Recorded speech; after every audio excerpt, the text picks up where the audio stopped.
Archaeologist Randy White is far beneath the hills of France, searching for a special moment in evolution. An era cloaked in mystery, when with hardly a change in appearance, humans began behaving in ways they had never behaved before. He wants to find out how it was that our ancestors became truly human. It's downright scary to be in these cave environments. They are cold, dark, damp, frightening, dangerous places. When you see people going a kilometer underground or 2 kilometers underground and you find traces of paintings and that sort of thing, there's something much more profound going on than just an interest in exploration. Perhaps this cave that we're exploring here opens onto our site, which could make, if there were any paintings in this cave, could make them the oldest cave paintings on the planet. It's possible Randy White could one day make a discovery as startling as that made in 1994, when others found underground caverns adorned with over 300 images, some painted 34,000 years ago. The oldest rock art known. But finding art is not the only goal. White wants to find something bigger. How the human mind was born. Where once people had looked at bare walls and had seen only walls, now others suddenly saw astounding possibilities. And with art came human technology, human communication, human culture. The question is, what happened to make all this possible? How could it be that a species opened its mind and burst into a new realm? How was it that human ancestors evolved a whole new way of seeing themselves? And in time, transformed the planet.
The Great Rift Valley of East Africa.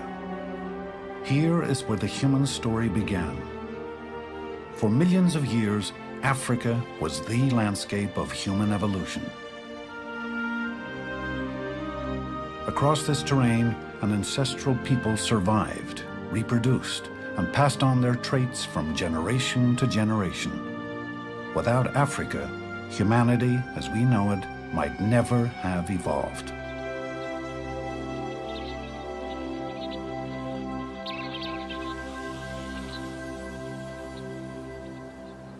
This is an area that was once inhabited by hominids before they were truly human.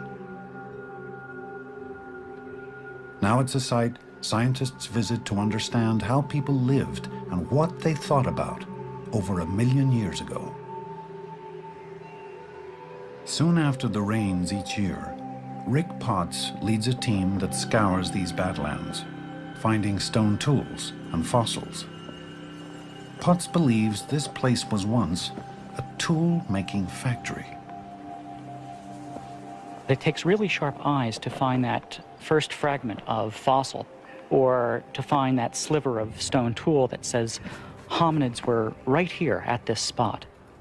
And so I knew that we were very close to an ancient soil that was nearly 1 million years old that had previously produced lots of fossil bones and stone tools. Okay. It turned out to be a hand axe, one of those stone tools that our ancestors made for a long, long time, hundreds of thousands of years. These hominids were bringing these rocks down from the highlands, and they were chipping the edges of the tool around, and they could even hold it in their hand like this, use it for digging, or for knocking off flakes that they could use for butchering animals. In a sense, this is the Swiss Army knife of the Paleolithic. Here, these Paleolithic or ancient stone tool people made a variety of simple implements repeatedly for nearly 1 million years. Indeed, their minds were oriented towards survival. They had the ability to make these tools, which had some sophistication to them, but the fact that they kept making them means that they had a kind of a mental template, a regularity of thinking that kept producing these same things over and over again. Chances are they didn't speak to one another like we do, and apparently they got along just fine with this single tool. So 1.5 million years this was around, which is an immense period of time, an absurd period of time. When you think of today, where computer programs don't last for longer than a couple of years before they're improved, before they diversify in some way, and our technology is the same way. It's not the way of the technology of these ancient people 1 million years ago. They didn't have something that we have. The creativity, the innovation, the diversity of cultures that, of course, characterizes our own species. On the Tree of Life, human evolution began around 6 million years ago, when hominids split off from the common ancestor they shared with chimpanzees. They descended from the trees about 4 million years ago and entered a new world. 2.5 million years ago, with a modified hand, they fashioned stone tools and began to depend more and more on a diet of meat. The size of their brains increased dramatically.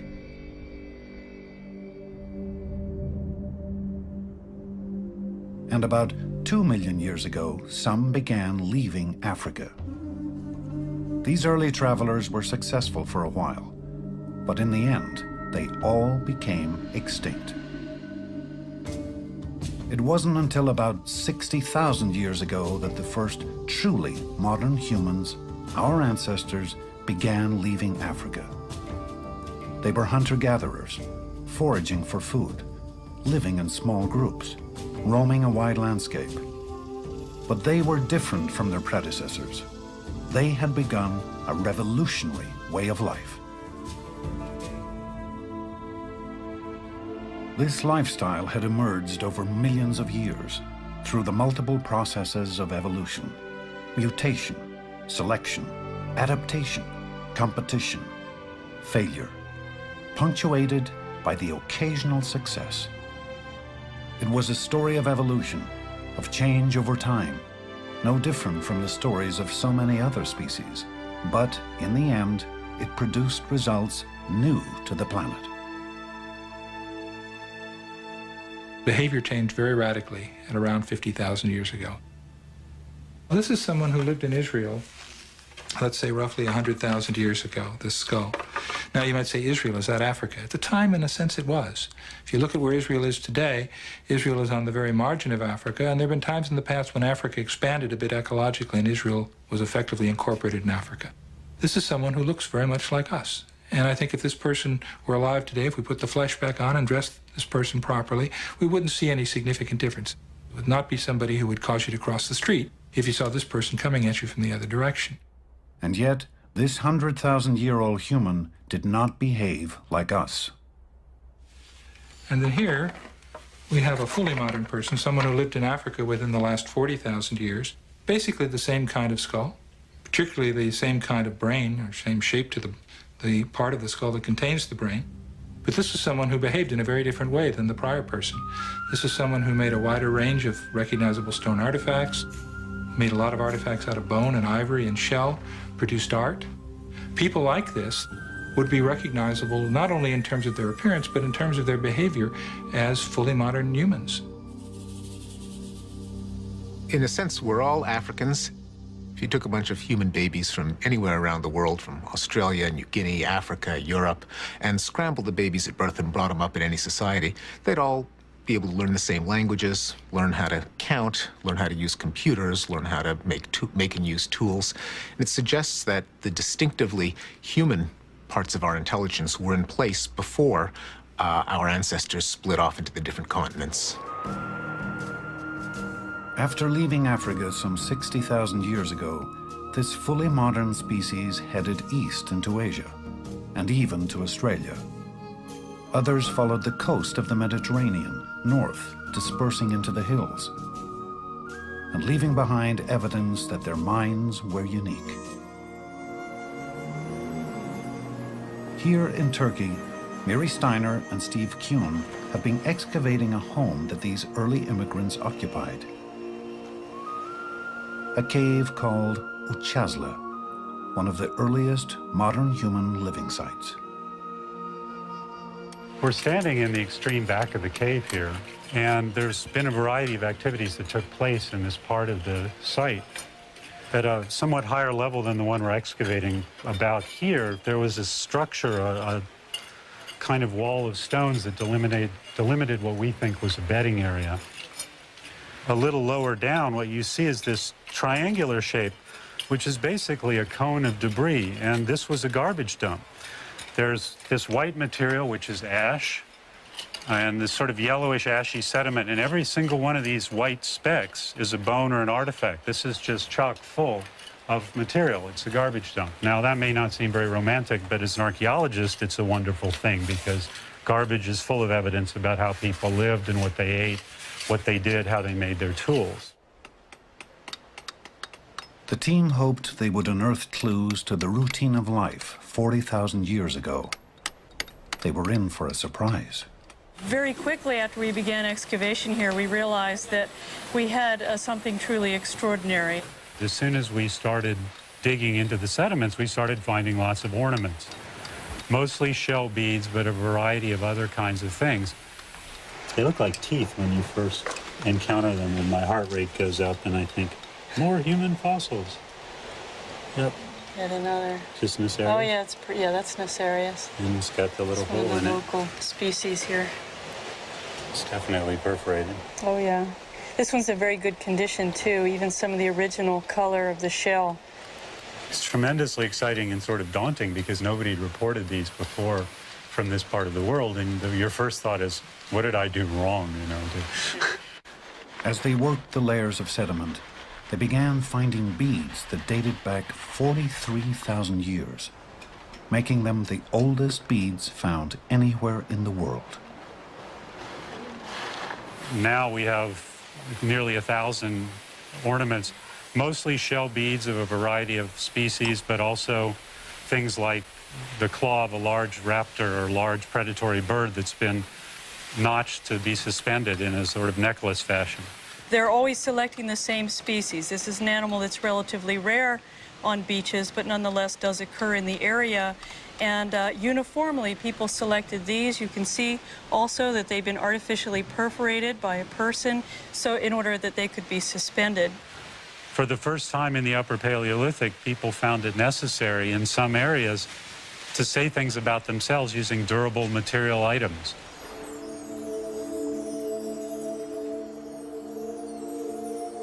Durable items like beads are of no use for hunting, gathering, or protection.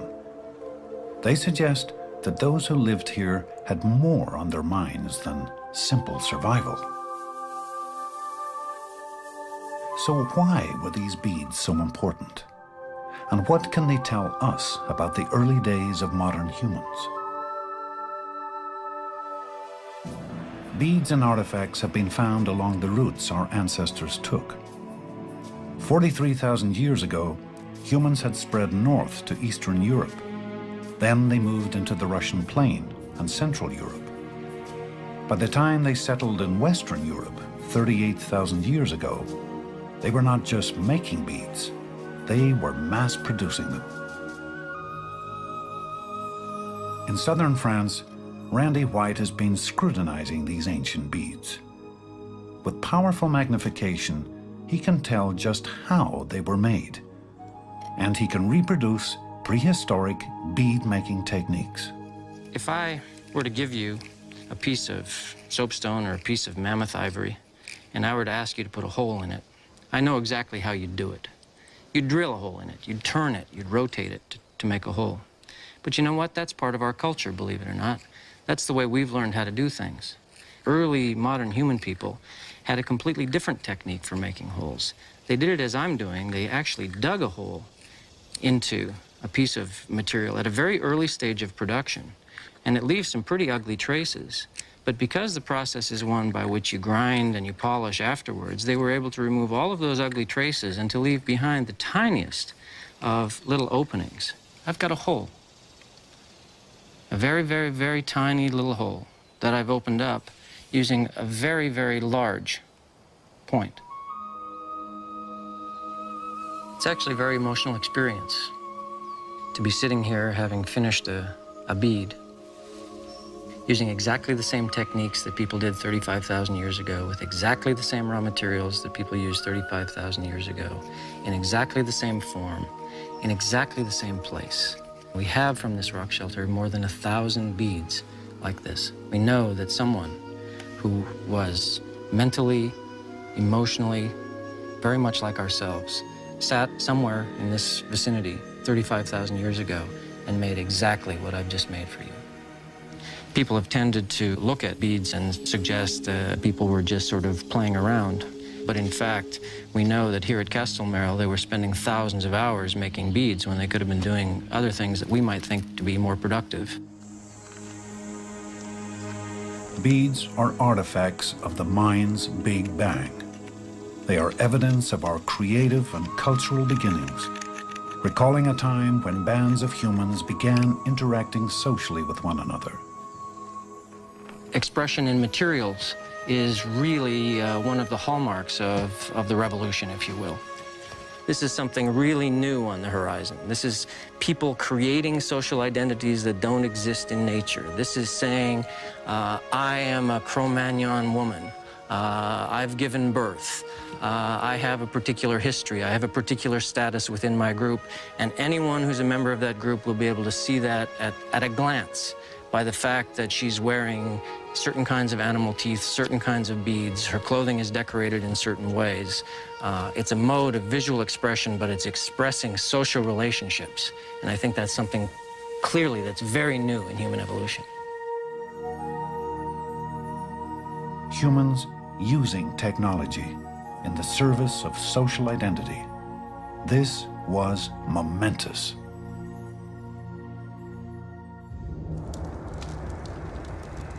The birth of the human mind occurred in Africa and left its mark as far away as Australia. But the evidence is most abundant in Europe. It was here that these humans encountered another species of hominid, a species almost identical to them, but not quite. And it was this subtle difference that influenced who survived. We call these ancient Europeans Neanderthals. Compared to us, they were massive. Meeting face-to-face a Neanderthal would be quite an impressive experience. They had a very large body mass, some 200 pounds of muscles and bones for a male. The face is very projected forward in its middle part, with almost no cheeks and a receding chin and forehead. And in the middle of this face, there was probably a huge and projecting nose. Neanderthals and humans were different in the ways they lived, and most remarkably, in the ways they died. The burial of La Ferracie shows the body of a male Neanderthal lying on one side in a pit, and that's all.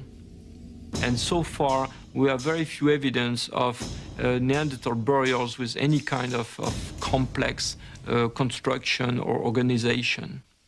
Neanderthals do not display many signs of symbolic life. In fact, we don't know any kind of art or symbols or pictures used by Neanderthals. In contrast, modern humans appear to have treated their dead with extreme care. In the permafrost of Russia, this man was found buried in clothing embroidered with thousands of delicately wrought beads. Does this suggest that modern humans considered life more precious? Could it be that even though human brains were about the same size as Neanderthals, they had dramatically different abilities? The evidence is controversial.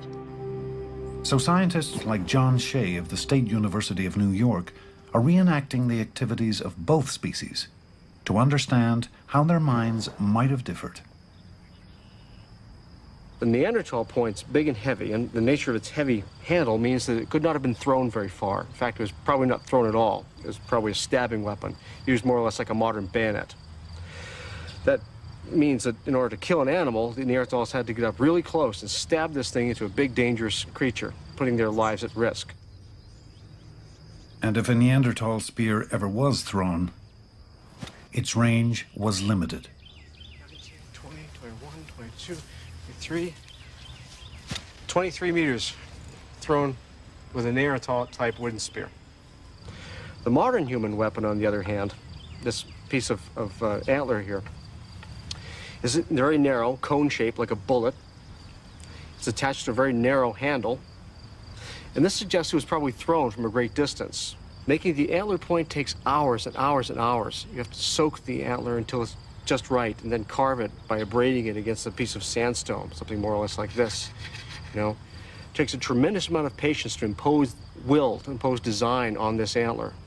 It takes no great amount of time to impose one's will on stone. Stone's a very, very easy material to shape.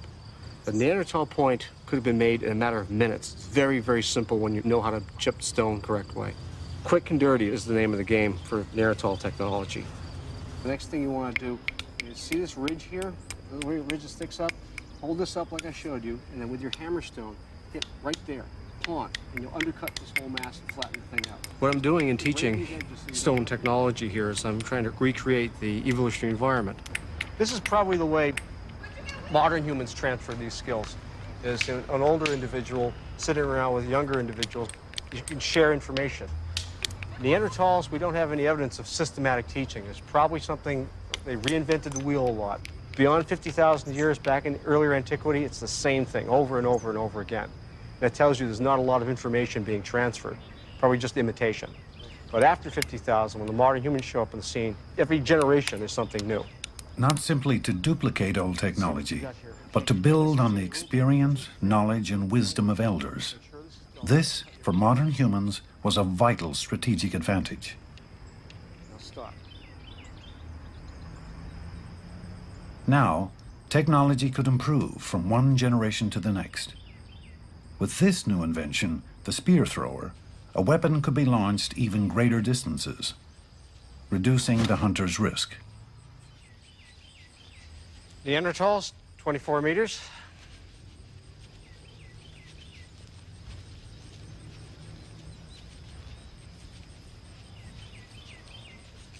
.42 meters. Advantage, modern humans. Improved technology suggests a great deal about a human's emerging ability to transmit information over great distances across time. These pictures are a way to communicate with someone else without this person being here. It can be at a far distance, or it can be in a far future. And this is what apparently Neanderthals did not do. Fossils tell us Neanderthals lived in small, often isolated pockets, largely cut off from other Neanderthals. For some reasons, when they could not survive longer in this spot, they would just move away. The picture we have of the upper Paleolithic modern humans in Europe is quite different. For modern humans, portable art may have served as a means of communication. some of it traveling hundreds of miles from where it had been created. It's very clear that these people were involved in nets of exchanges at long distance. They belong to a big entity, a big cultural entity, and it's very likely that Neanderthals did not have this at all.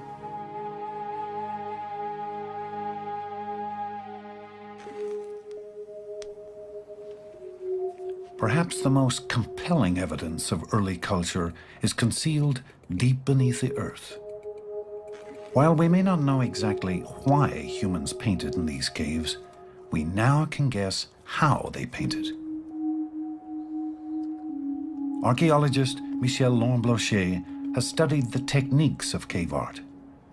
He thinks some of the images were rendered by a process he calls spit painting. Spit painting must have had very important symbolic significance. Through experimentation, he has been able to reproduce the technique of early artists. By mixing pigment with saliva, he believes they achieved a bonding compound that lasted long after the creators were gone. It's not at all like painting on canvas. It's quite different.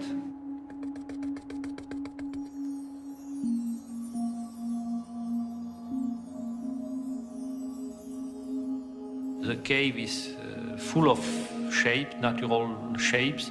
The cave is extremely, it's exceptional, it's beautiful. And what might renderings of wild goats and sheep painted in these eerie caverns tell us of the mind's Big Bang? This is the first manifestation of human imagination. Modern men tend to make their imprint on the landscape, on the territory.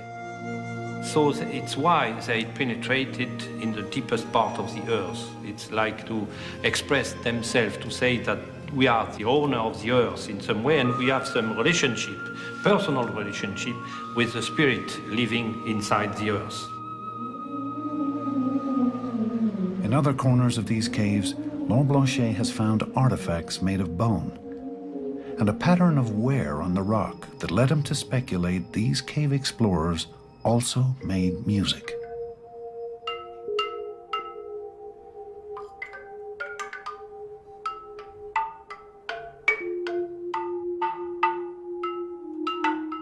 I have the feeling to be in a cathedral here, a big cathedral, an important cathedral.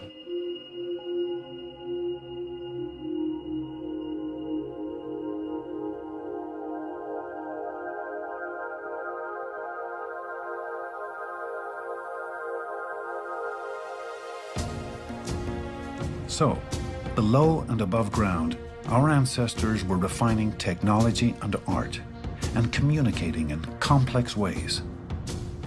It appears as if these changes occurred rapidly. How could it have happened? My own view is that there was a brain change, that there was a genetic change that promoted the fully modern human brain, that allowed the kind of innovation and invention, the ability to innovate and invent that is a characteristic of modern humans. If you accept the idea that there was a neurological change 50,000 years ago and that this was rooted in biology, it would just become the latest, the most recent in a long series of mutations on which natural selection operated to produce the human species as we understand it today. It's very likely that the changes in the brain didn't happen overnight. There wasn't one magical mutation that miraculously allowed us to speak and to walk upright and to cooperate with one another and to figure out how the world works. Evolution doesn't work that way. It would be staggeringly improbable for one mutation to do all of that. Chances are there were lots and lots of mutations over a span of tens, maybe even hundreds of thousands of years that fine-tuned and sculpted the brain to give it all the magnificent powers that it has today. The actual organization of behavior goes on at the level of the individual nerve cells and their connections. We have 100 billion nerve cells, probably 100 trillion connections. It's just mind-boggling to think of all the different ways in which they are arranged. And a lot of our evolution consisted not just in getting more of this stuff, but in wiring it in precise ways to support intelligence. So it may not have been the size of the human brain, but its wiring that endowed us with powerful new skills. According to Richard Wrangham, one of these skills was the knack for living a complex social life. Here in East Africa, chimpanzees show us how we might have interacted with others before the mind's Big Bang.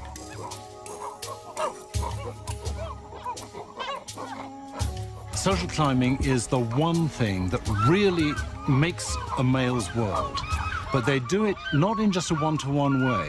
They're very sensitive to the interactions among each other. So if I have a friend that I am trying to impress, then maybe what I will do is to attack the enemy of my friend. And the enemy of my friend might be doing something like grooming with one of his friends. So I may detect the relationships among other chimps and manipulate them to my own advantage. What we share with the chimps is an ability to be very subtle in the way in which we can understand the meaning of an interaction that we see in terms of its threat to our own social standing.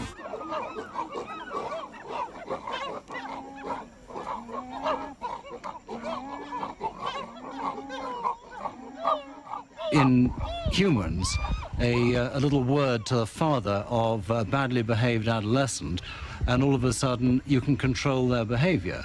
But no such thing happens with chimps. You have to actually exert physical force or the threat of physical force. But after about 6 million years of separate evolution, humans acquired a significant social advantage. How much subtler, how much more satisfying if the Council of Elders can sit round the fire at night and say, you know, Joe there, he's behaving really badly, we've got to do something about him. That's what chimps can't do. There's much more chimpanzees cannot do. The University of St Andrews in Scotland. Here, Andrew Whiten considers differences between chimp minds and human minds. With unlikely tools, he and others have identified another critical advantage, and possibly a key to the human mind's stunning success. Okay. Mind reading. Will this 3-year-old be able to look at things from someone else's point of view? Can she make inferences about others' thoughts? Can she spot deception? Daddy. Sally, watch this. She's going to go put the marble in the basket. Are you ready? Cover it up. Okay. And then Sally's going to go out to play, like you did out in the garden. Ready? Off she goes. Okay, she's going out to play, and while she's out to play, here's Naughty Ann coming, and she's going to take the marble out of the basket. While Sally is away, deceitful Anne will now hide Sally's marble. Go in. There we go. And then Anne's going to come over here. And do you know what's happening? Where did Sally go? She went out to play. Where's she gone? She's coming back. And she's going to come and look for her favourite marble. Where's Sally going to look for her marble now? I think it's in here. You think Sally's going to look in there? Why do you think she's going to look in there? I think it's found it. That's where it was. Through the age of 3, researchers have found that a child is unable to ascribe actions, motives, and beliefs to others. But by the age of 5, the child's brain has developed a capacity for stepping into someone else's mind. This is Sally. Sally is coming back from playing. And Sally's going to go and look for her marble. Where is she going to look for her marble? She's going to... where's she going to look? Basket. In the basket. Okay, shall we let her look in the basket? Yep. Why did she look in the basket? Because the marble could have been there, but it wasn't. Okay, so where is the marble? Do you remember? Yep. Yeah, okay. Well, do you want to help? It varies in different children, but generally the 4-year stage is thought of as a kind of watershed when that particular refined theory of mind ability emerges. So a 3-year-old would typically have difficulty with it. A 5-year-old has generally mastered it. And so far, no chimpanzee has passed any test of the attribution of false belief that a 5-year-old child passes. I suppose, theory of mind, makes us as sublime as we are because we can feel for others so much, perhaps, you might say, on the one hand. At the same time, it allows us to be that much more sneaky than any other species on the planet. In societies of humans, being socially competent really counts. Being socially competent allows you ultimately to outcompete others, to gain better access to resources, the best mates. And in those kind of societies, it seems that brain can be more important than brawn. So it's potentially a very powerful evolutionary force because it's driving a kind of upward spiral. Social complexity begets greater social intelligence. Social intelligence presents even greater problems to the individuals in the next generation, and they have to become more socially complex. Complex social relationships, a theory of mind. These are abilities we associate with modern humans. But how could we express any of these abilities without language? With language, we can recall the past, ponder the future, teach children, tell secrets, manipulate crowds. But imagine a world without language.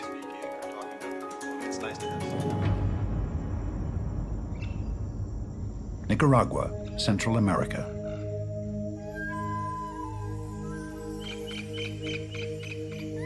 Managua. Here, as in other places of the world, there are those who hardly have any language at all. Maria no Name, Mary no name. Deaf since birth, she has been isolated all her life, both from the people who could help her and from others with her disability. Her friend, linguist Judy Cagle, understands the depth of her isolation. The two can communicate just a little, using simple and primitive gestures. The first time I met her, she was missing the ability to tell me who she was. She was missing the ability to tell me how old she was. She doesn't know her name. In order to tell me who she was, she had to take me home and show me the papers and pictures of her family. We had to share a context. She can tell me things. I can show you a bit. She can tell me what happened to her father.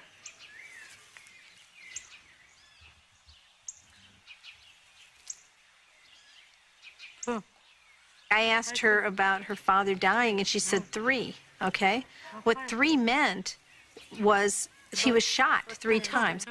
I know this from working with the other deaf signer, that she said he was shot in 3 places.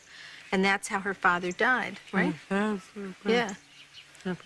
Right. And, you know, but 3 is just not enough to give me access to the information that I would have needed had I not had prior knowledge about that. Papa. Papa.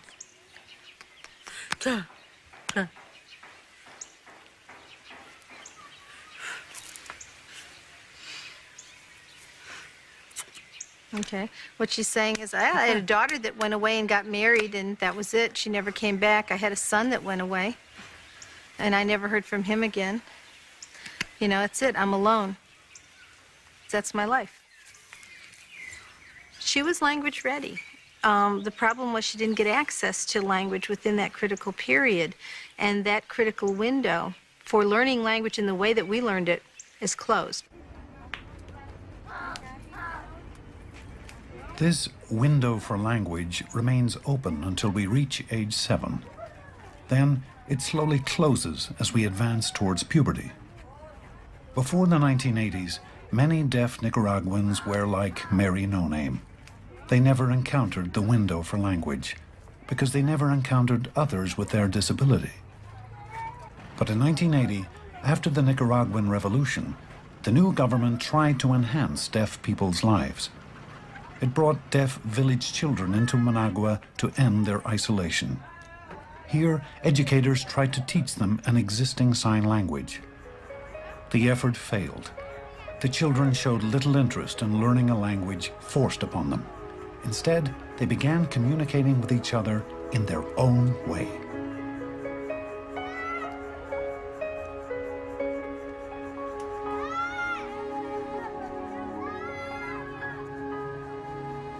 Judy Cagle was summoned from the United States to sort out the problem. I came down thinking wherever there were deaf people, there was a sign language, and that obviously there would be a full-blown sign language in full swing here in Nicaragua. And I said, well, you know, I can learn a bit of their sign language if that's what you want, and work with you on learning it. They said, no, they don't have a sign language. They have mimicas. They have mime gestures. And they pointed to a group of kids and said, we want to know what they're talking about. It turned out they were talking about a lot more than anyone dreamed possible. Cagle had arrived in Nicaragua shortly after the birth of a new language. Language needs company. Language needs a community. Language needs some sort of a trigger. And I think that trigger is, it's not so much that it needs a community in the sense that there have to be lots of people, but part of being a community is wanting to share information with each other. Might this moment resemble what happened around 50,000 years ago? The turning point that led to the explosion of human creativity?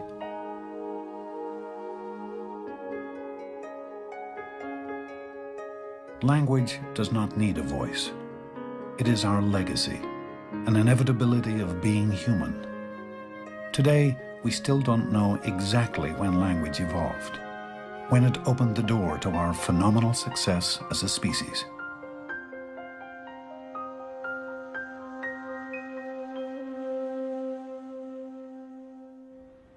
This is a verb reduplicated. But language, every language, depends on strict rules, all of them familiar. That's a role shift to a man looking at the bird, then back to the man falling off the mountain, dreaming that he's going to fly like a bird. While many species can communicate, even vocalize, only human languages are driven by complex rules. Every one of our world's 6,300 languages has them. We call them syntax. In her isolation, Mary No Name never encountered syntax, but it is commonplace in the children's language. Syntax isn't the set of rules that you learned in your third grade grammar that you had to memorize so you spoke English the way you're supposed to. Syntax is, or language, the constraints on language are something that all human beings share. They're the constraints that are imparted to us by the fact that we share a single human brain. They are not just the constraints, but the ability to hierarchically organize information that allows us to construct sentences, novel sentences that have never been said before, that allows us to tell a story, that allows us to prophecy, that allows us to lie. I can sheerly communicate for communication's sake when I have syntax. Then I can truly use a language.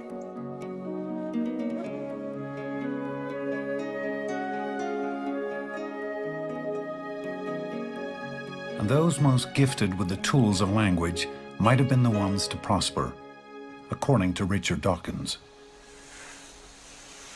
We don't know when language started, but as soon as language did start, it provided an environment in which those individuals who were genetically best equipped to thrive and survive and succeed in an environment dominated by language were the ones who left the most offspring. And that probably, in our forefathers, that probably led to an improvement in the ability to use language.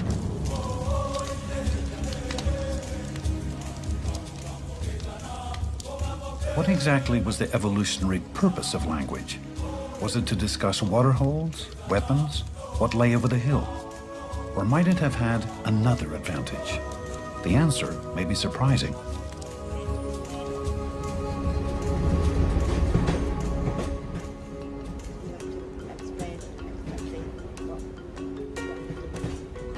The kind of situations we were looking for to study language was just the sort of natural places where you would have a conversation, and a very informal, relaxed conversation with a friend. So we kind of looked in places like bars, trains, anywhere where you would kind of have a sort of a natural everyday conversation. Robin Dunbar is an eavesdropper. He listens in to other people's conversations to determine what we really talk about. I think the conventional view of all those who work on language, linguists and all these kind of people, is that language is about the transmission of technically complex information. This is what I kind of call the Einstein and Shakespeare version of language. And the answer is, oh no, it isn't. If you actually go and listen to what people talk about on a day-to-day basis, back there in their homes or on the street or over the garden fence, then it's about social relationships. The most surprising thing was actually how much time people did spend in social gossip, if you like. I mean, we really hadn't expected it to be so great. Social exchange of information should be important in people's lives. We really hadn't expected it to be perhaps more than about a third of total conversation time. And here we were at two-thirds. Two-thirds of all conversation, Robin Dunbar believes, is dedicated to gossip. Throughout human evolution, could nature have selected not just for the fittest, but for those with the most acute social skills? What language does, the bottom line, if you like, is it just allows us to hold big groups together. It's like a kind of opening a window of opportunity. Suddenly there's all sorts of other things you can do with it. Because you can use it to solicit information about third parties, so you can now see what happened when you weren't actually present at the time. And the problem all monkeys and apes have is if they don't see it, they don't know about it. They never will.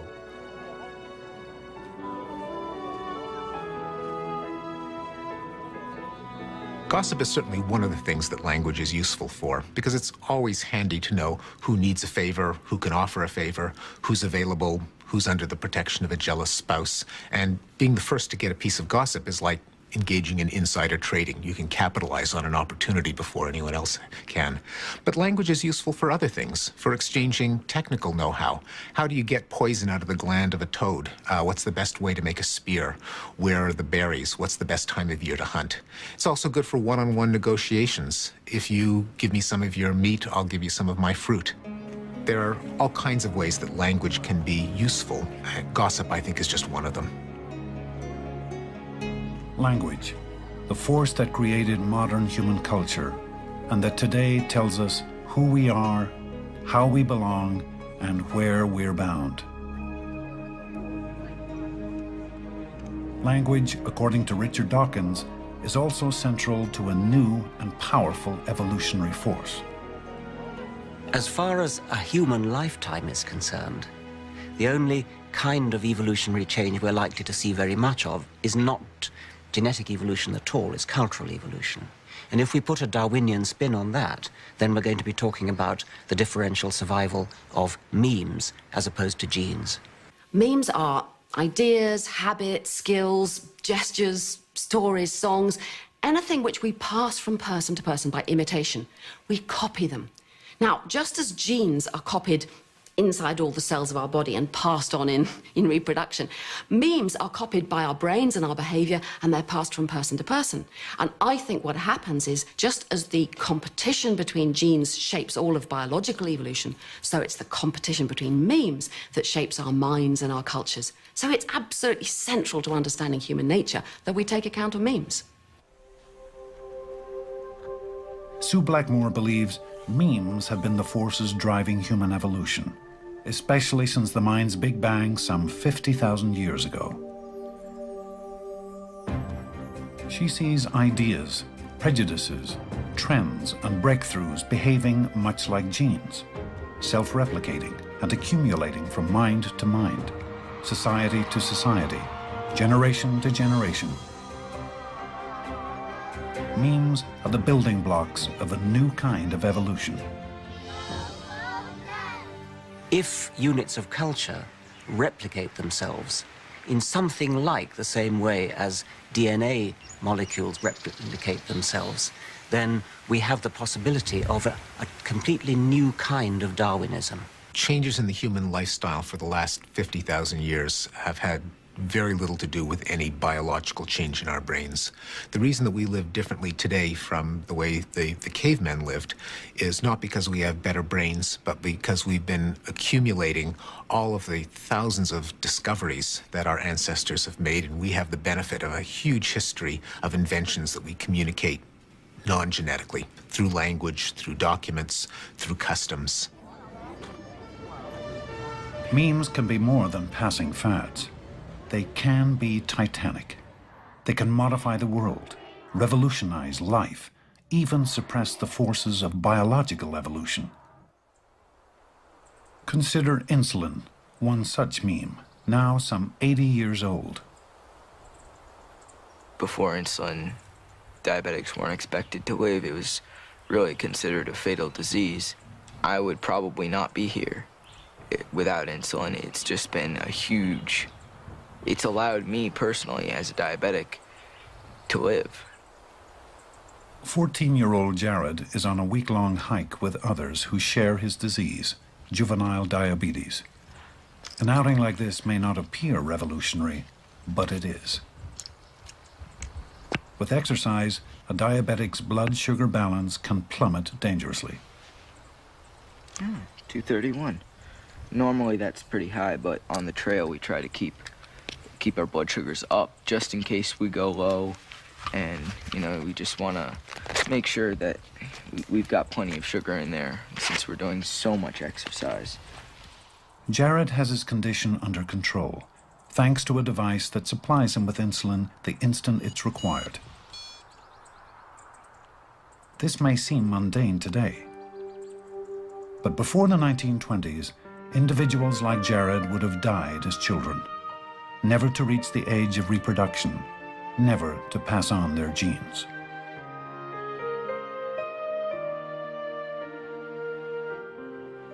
Now, young diabetics are no longer condemned to death.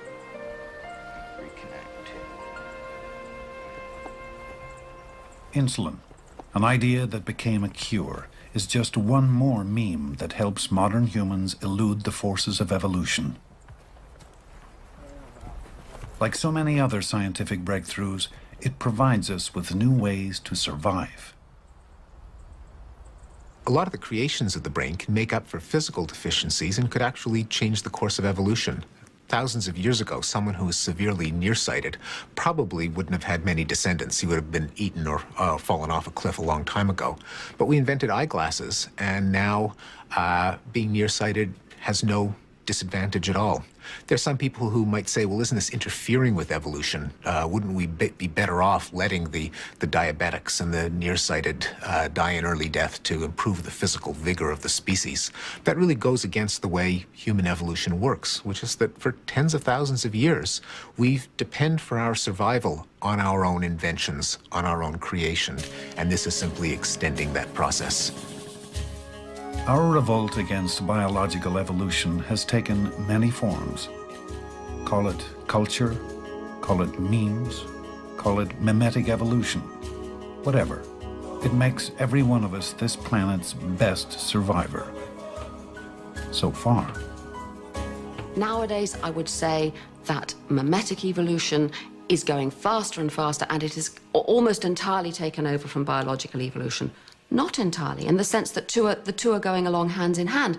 For example, birth control, the memes of the pill and condoms and all these things have effects on the genes. In fact, they change quite dramatically across the planet which genes are getting passed on and which aren't. The more educated you are, the less children you have. That is memes fighting against genes. What's also going on now at the beginning of the 21st century is that the memes have suddenly made themselves a new home. The internet. We thought we created the internet for our own benefit. In fact, if you look in any office and you see people sitting there, you know, slaves of the memes, oh, hello, yes, fax coming in, yes, yes, oh, email, it's going so fast. I would say what's happened here is the inevitable consequences of the mimetic evolutionary process. The memes are getting better and faster and more and creating as they go better copying apparatus for their own copying. I don't know where that leaves us in the future.